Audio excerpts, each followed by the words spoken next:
Baiklah, saya Iksan Ibrahim Ahmad akan menjelaskan tentang pengertian Khulafa Rasyidin atau Khulafa Ar-Rasyidin. Khulafa Rasyidin atau Khulafa Ar-Rasyidin berasal dari dua suku kata, yakni Khalifah atau Khulafa yang artinya pengganti atau pemimpin, dan kata Ar-Rasyid yaitu orang yang mendapat petunjuk. Jadi menurut bahasa, Khulafa Rasyidin yaitu orang yang ditunjuk sebagai pengganti atau pemimpin yang selalu mendapatkan petunjuk dari Allah Subhanahu wa taala. Mereka para Khulafa Rasyidin menggantikan Rasulullah Shallallahu alaihi wasallam yang telah wafat untuk meneruskan perjuangan Islam.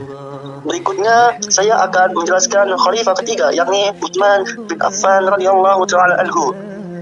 Utsman bin Affan radhiyallahu taala anhu mempunyai nama lengkap, yakni Utsman bin Affan bin Abil As bin Umayyah bin Abdi Syams bin Abdi Manaf dari suku Quraisy, lahir pada tahun 576 Masehi di Taif. Ibunya yang bernama Urwah adalah putri Ummu Hakim Al-Bayda, putri Abdul Muthalib. Nasab Utsman melalui garis ibunya berjumpa dengan nasab Rasulullah Shallallahu alaihi wasallam pada Abdi Manaf ibnu Qushai.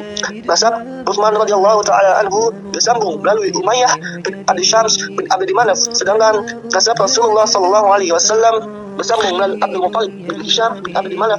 Ayah dari seorang Utsman ialah penggembala kambing. Utsman bin Affan radhiyallahu taala anhu masuk Islam melalui dakwah atau ajakan dari khalifah pertama, yakni Abu Bakar As-Siddiq, menjadi salah satu seorang sahabat terdekat Nabi Shallallahu alaihi wasallam. Dia orang kaya, Sangat kaya. tapi kehidupannya sederhana serta sebagian besar kekayaannya disumbangkan kepada Islam. Jadi Utsman termasuk klien Umayyah. Utsman bin Affan diangkat menjadi khalifah setelah menggantikan Khalifah Umar bin Khattab radhiyallahu taala anhu. Beliau menjadi khalifah dengan cara dipilih dari 6 kandidat dari 10 sahabat yang telah menjadi atau sahabat yang telah dijamin masuk surga oleh Rasulullah sallallahu alaihi wasallam dalam hadisnya. Mereka adalah Utsman bin Affan, Sa'ad bin Abi Waqqas, Abdurrahman bin Auf, Zubair bin Awam, Ali bin Abi Thalib, dan Talha bin Ubaidillah. Setelah mereka selesai menguburkan Umar bin Khattab radhiyallahu taala anhu, berkumpullah mereka berenam hingga akhirnya hanya 3 tersisa calon, yakni Utsman bin Affan, Ali bin Abi Thalib, dan Abdurrahman bin Auf. Akhirnya terpilihlah Utsman bin Affan radhiyallahu taala anhu. Jadi Umar bin Khattab menunjuk calon 10 sahabat yang telah dijamin masuk surga oleh Rasulullah sallallahu alaihi wasallam yang masih hidup, yakni yang saya sebutkan tadi. Pada kepemimpinan Utsman dibagi menjadi 2 periode. Periode pertama yakni Utsman bin Affan berhasil membawa Islam kepada kemajuan yang luar biasa, terutama dari segi perluasan dakwah. Pada masa periode ini, pertama segalanya berjalan lancar dan stabil, serta wilayah kekuasaan Islam mencapai Irak, Suriah, Basrah, dan sebagainya. Berikutnya, Utsman mengalami periode kedua, yakni ketika Khalifah Utsman mengalami berbagai rintangan yang cukup besar, di antaranya pemberontakan dan pembangkangan di dalam negeri yang dilakukan oleh sejumlah kaum muslimin yang kecewa terhadap baiat Khalifah dan beberapa kebijakan pemerintahannya yang dilakukan oleh mayoritas orang-orang di luar kota Madinah. Utsman bin Affan radhiyallahu taala anhu memangku jabatan khalifah selama 12 tahun, dimulai dari 23 sampai 36 Hijriah atau 644 sampai dengan 656 Masehi, mulai dari usia 70 sampai 82 tahun. Kepemimpinan Utsman bin Affan radhiyallahu taala anhu sangat berbeda dengan kepemimpinan Umar. Hal ini disebabkan oleh beberapa faktor. Selanjutnya, pada zaman Utsman bin Affan radhiyallahu taala anhu terdapat sejumlah prestasi yang ditorehkannya, yakni memperluas dakwah Islam. Pada zaman Utsman bin Affan radhiyallahu taala anhu, wilayah Islam semakin luas dibandingkan 4 Khalifah Rasyidin. Wilayah pada zaman Utsman yang paling besar, yakni hingga ke Mesir, ke Irak, dan sebagainya. Lalu prestasi berikutnya yakni mengganti gubernur wilayah Islam yang ingin memisahkan diri setelah wafatnya Khalifah Umar. Setelah wafatnya Umar, terdapat sejumlah pemimpin yang ingin memisahkan diri atau tidak gabung lagi kepada Islam. Lalu gubernur-gubernur ini dicopot oleh Utsman radhiyallahu taala anhu agar stabilitas politiknya cukup stabil.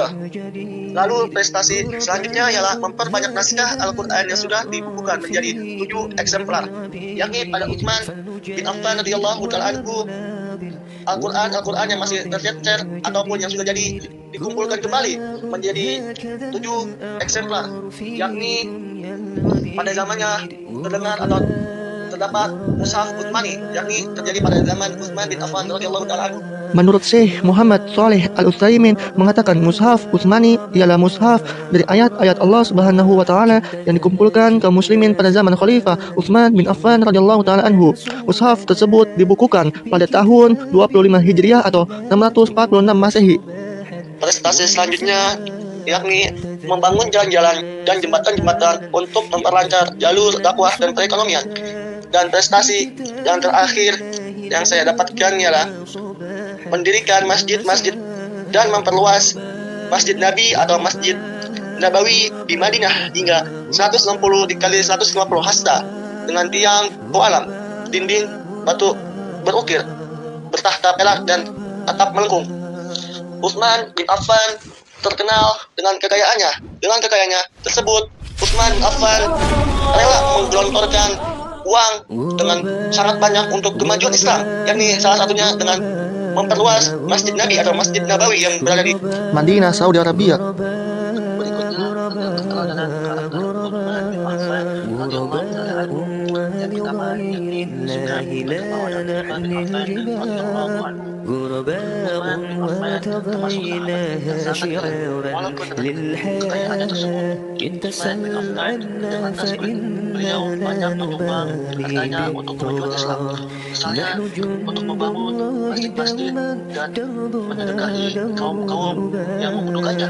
Selanjutnya, keteladanan karakter yang dimiliki oleh Utsman bin Affan radhiyallahu taala anhu. Yang kedua ialah Utsman bin Affan radhiyallahu taala anhu teguh akidah.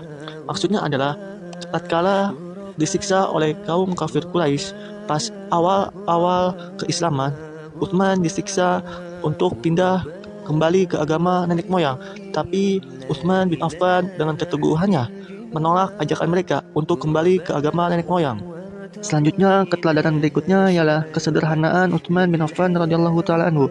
Utsman dengan kekayaannya, beliau tetap sederhana, yang dibuktikan tatkala tidur di masjid hanya beralaskan kain dan tidak dijaga oleh siapapun, padahal dia seorang khalifah. Pada era Utsman bin Affan radhiyallahu taala anhu, beliau diserang fitnah atau syubhat-syubhat yang dilontarkan oleh para perusuh. Misalnya yang dilontarkan oleh Abdullah bin Saba, salah seorang yang mendirikan sekte di antara syubhat-syubhat yang dilontarkan oleh lawan politiknya, yakni Utsman bin Affan tidak mengikuti perang Badar. Ini adalah aib bagi Utsman, maka tidak pantas menjadi khalifah. Padahal sesungguhnya Nabi Shallallahu Alaihi Wasallam menginstruksikan Utsman untuk bertahan di rumah untuk merawat istrinya yang bernama Ruqayyah yang sedang sakit. Selanjutnya, fitnah atau tuduhan atau syubhat kepada Utsman bin Affan radhiyallahu taala anhu ialah mereka menuduh Utsman tidak berlaku adil dalam pengangkatan pada pejabatnya atau bersikap nepotisme karena ia mengutamakan keluarganya dan mencopot jabatan sebagian sahabat kibar atau senior serta menggantinya dengan orang-orang yang lebih muda umurnya. Jawaban atas tuduhan tersebut ialah adapun pergantian jabatan dari sahabat senior kepada para pemuda, maka sesungguhnya bagi beliau terdapat panutan yang baik sebelumnya. Bukankah Rasulullah Shallallahu Alaihi Wasallam juga pernah menyiapkan pasukan besar untuk memerangi Romawi, lalu beliau menunjuk panglimanya adalah Usamah bin Zaid yang tatkala itu masih muda, sedang di belakangnya terdapat para sahabat senior, misalnya Abu Bakar dan Umar. Dan sebelum pasukan besar tersebut diberangkatkan, Rasulullah SAW terlebih dahulu meninggal. Apa reaksi manusia tatkala itu? Mereka datang kepada Umar untuk membujuk Abu Bakar agar ia mencopot jabatan Usamah bin Zaid sebagai panglima. Maka sahabat Abu Bakar marah besar dan mengatakan kepada Umar, "Wahai Umar, ia adalah orang yang telah diangkat langsung oleh Rasulullah SAW. Lalu engkau memintaku untuk mencopotnya?" Ini tidak masuk akal. Jadi tuduhan tersebut sudah dipatahkan atau sudah terpatahkan oleh penunjukan Usamah bin Zaid sebagai panglima. Sekian sejumlah fitnah-fitnah yang ditunjukkan kepada Utsman bin Affan radhiyallahu taala anhu.